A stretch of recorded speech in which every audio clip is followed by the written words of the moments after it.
My sister called the police to have my 6-year-old son arrested. She accused him of assaulting her 3-month-old baby out of jealousy. But what the neighbor's camera revealed left the entire family in shock, and the consequences were even worse than the accusation. I'm Fernando, I'm 34 years old, and I work as an operations manager. My wife, Erica, is a nurse. We have a son, Lucas, who is 6 years old. My sister, Angela, is 31. She just had her first baby 3 months ago, a little girl named Sarah. Angela is a nervous, overprotective, first-time mother. My parents, Mario and Rosa, are 62 and 60. They live in a house with a large garden on the outskirts of town. Last Sunday, my parents organized a family gathering so everyone could get to know Sarah better. Lucas was excited. I'm going to play with the baby. Sarah is still very little, Erica explained. She's only 3 months old, but you can look at her. We arrived at noon. Angela was already there with her husband, Robert. Sarah was sleeping in a portable bassinet in the living room. Lucas ran towards the bassinet. She's so tiny. Angela immediately tensed up. Lucas, be careful. Don't touch her. I just want to see her. You can see from there. Don't get any closer. Lucas stepped back, confused. We had lunch. Lucas ate quickly, wanting to go back to see Sarah. Can I give her my toy? He asked, holding up a stuffed animal. No, Angela said. She's too little. I just want her to have something. Lucas, no. My son sat down, disappointed. After lunch, Lucas asked for permission to go to the bathroom. Go ahead, I said. Minutes later, we heard a sharp, terrifying scream from Angela. We all ran to the living room. Angela was holding Sarah. The baby was crying. The bassinet was overturned, and Lucas was on the floor next to it with scratches on his hands. He tried to hurt my baby. Angela screamed. What did I tell you? I saw him. He pushed the bassinet. Sarah fell. I looked at Lucas, who was crying and trembling. Lucas, what happened? I asked, kneeling down. I saw. Shut up. Angela yelled. You tried to hurt my daughter. Angela, wait, Erica intervened. Let's let him explain. There's nothing to explain. I saw him. He was jealous. So he did this. Robert was checking on Sarah. She seems to be okay. Just scared. She could have been killed. Angela continued to shout. My father tried to calm her down. Angela, breathe. The baby is fine. She's not fine. She could have died. Lucas was sobbing. I didn't mean to. I only. Lies. Angela pulled out her phone. I'm calling the police. What? I said. Angela. No. Yes. This is attempted assault. I need it on record. He's a 6-year-old child. I don't care. My mother, Rosa, took Lucas into her arms. Angela, please. He's your nephew. And Sarah is my daughter. She called 911. My 6-year-old nephew intentionally pushed my baby's bassinet over. Erica looked at me in a panic. 10 minutes later, a patrol car arrived with 2 officers. Who made the call? One officer asked. I did, Angela said. My nephew attacked my baby. He pushed her bassinet. Is the baby hurt? No, but she could have been seriously injured. The female officer looked at Lucas, huddled in my mother's arms, crying. How old is he? 6, I said. Has the boy shown aggressive behavior before? No, never. He's a calm child. What does the boy say? I knelt down. Lucas, can you tell them what happened? Lucas sobbed, I saw a snake. A snake? The officer asked.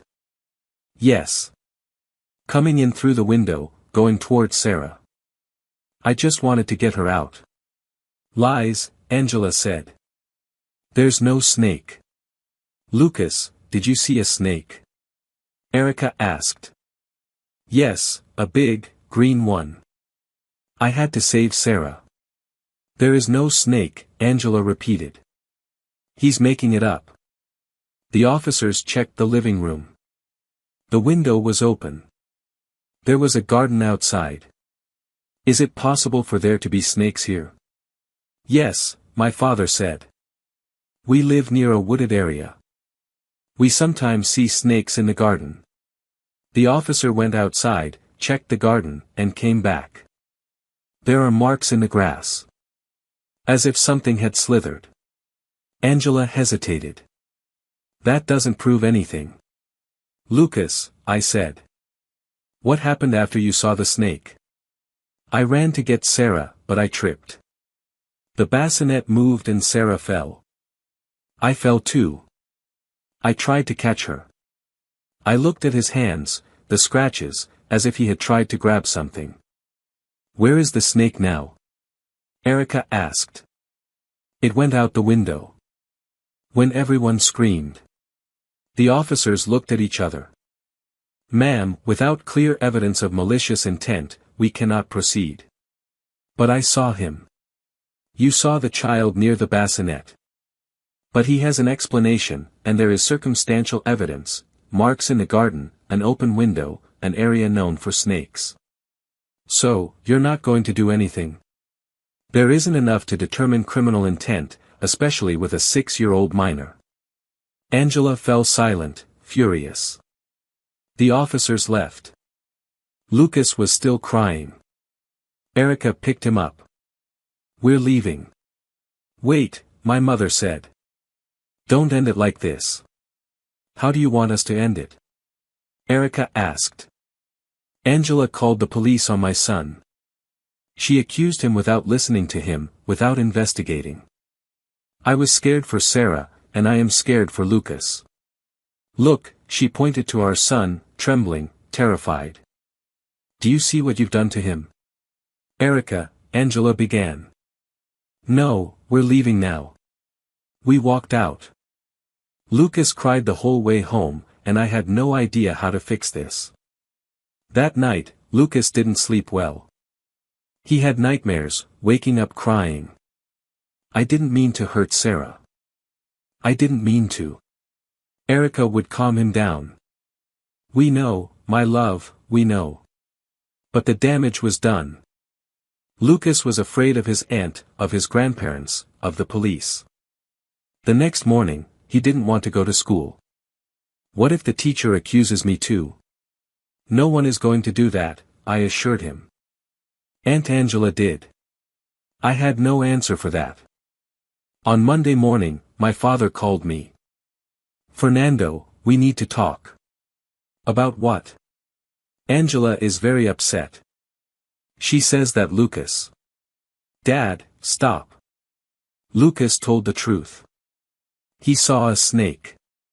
He tried to protect Sarah, but Angela didn't see the snake because it left before she came in. The officers saw marks in the garden. Even so, the baby fell because Lucas tripped trying to save her. It wasn't intentional. Angela thinks differently. Angela was in a panic and accused a 6-year-old child without investigating. She's his mother. She was protecting her daughter.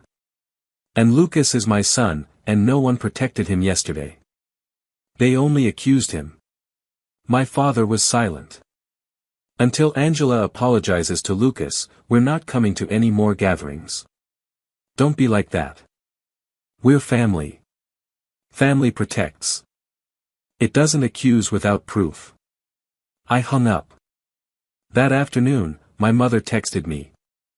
Your father spoke with the neighbor, Antonio. He has a security camera pointing towards our garden because of the boundary dispute last year. He checked the video from Sunday.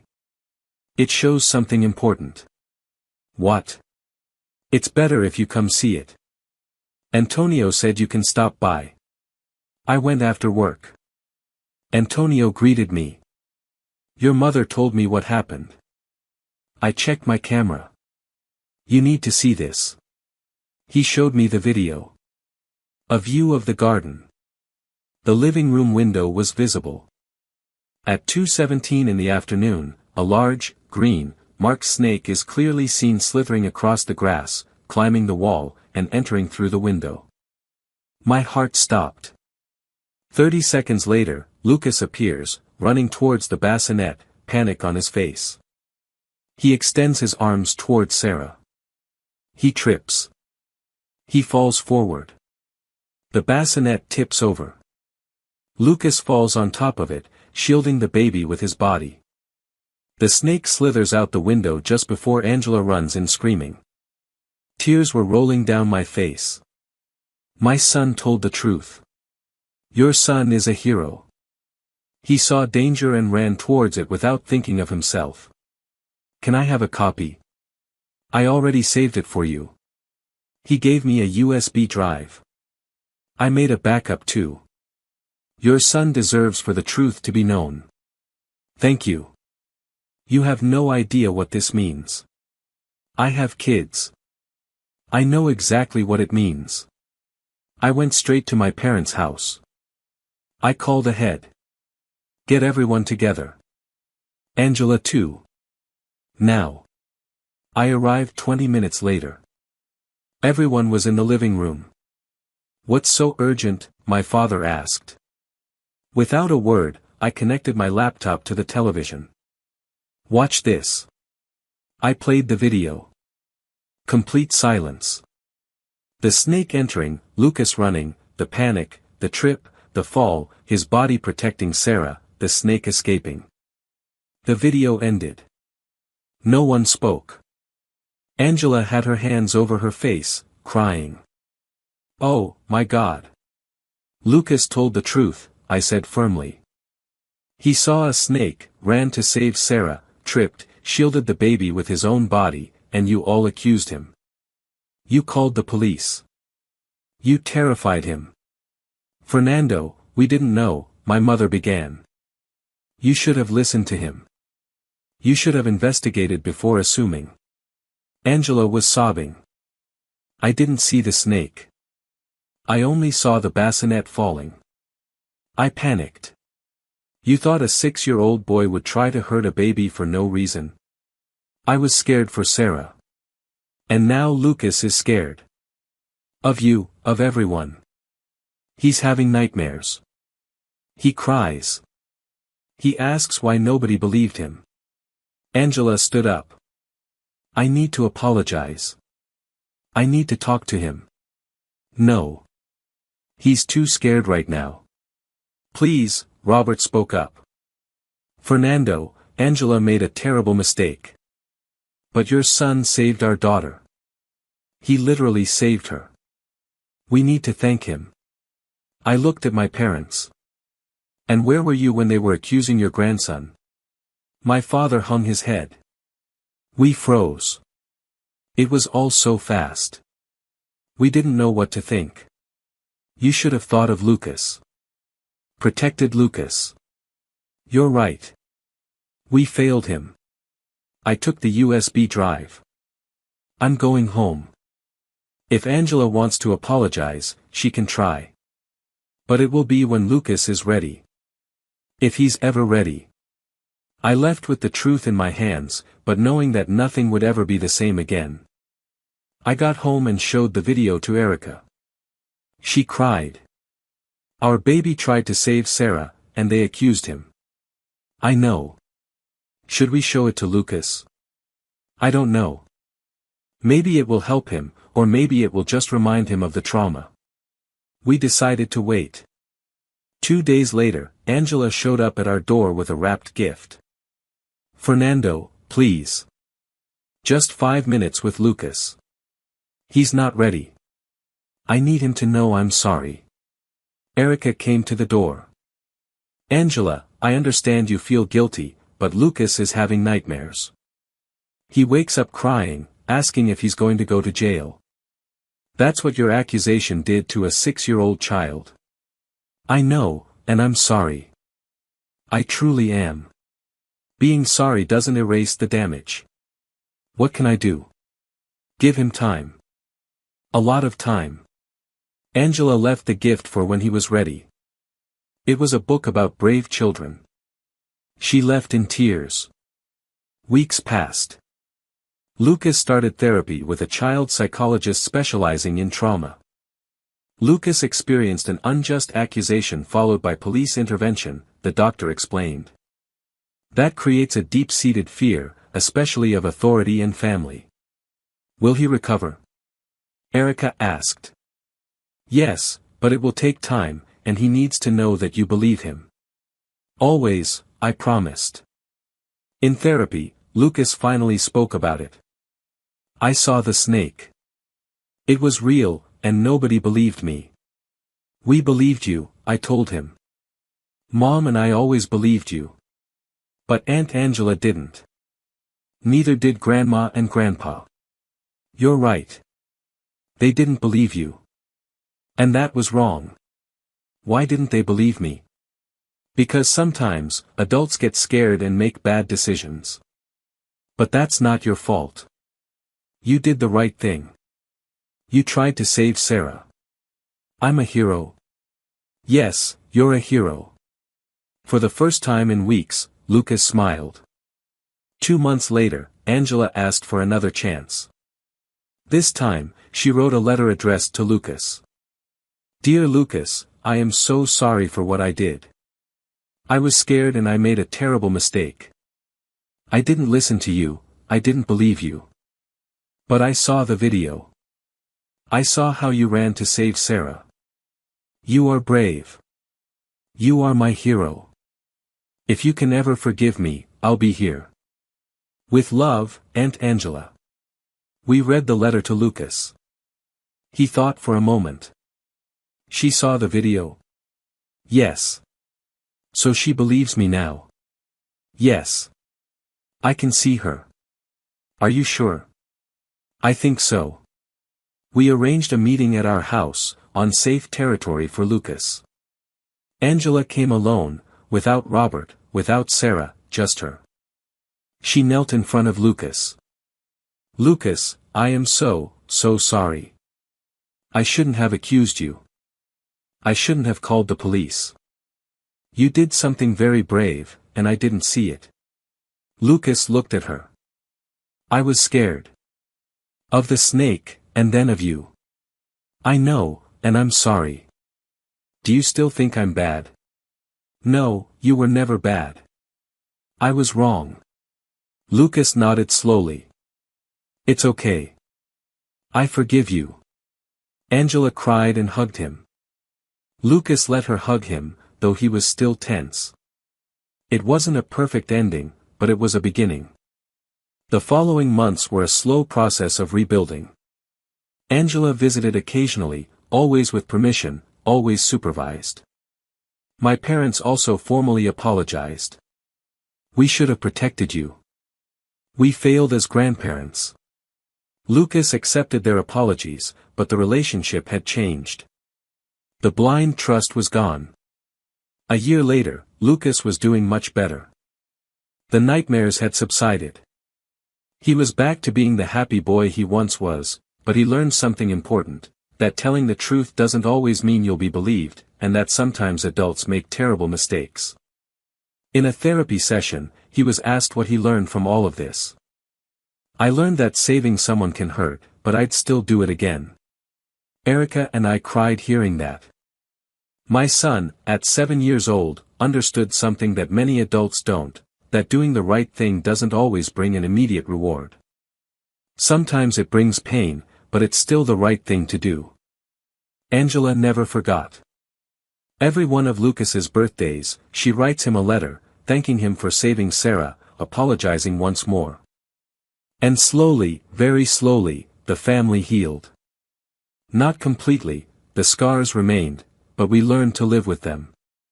I'm Fernando. My son Lucas is now 7 years old.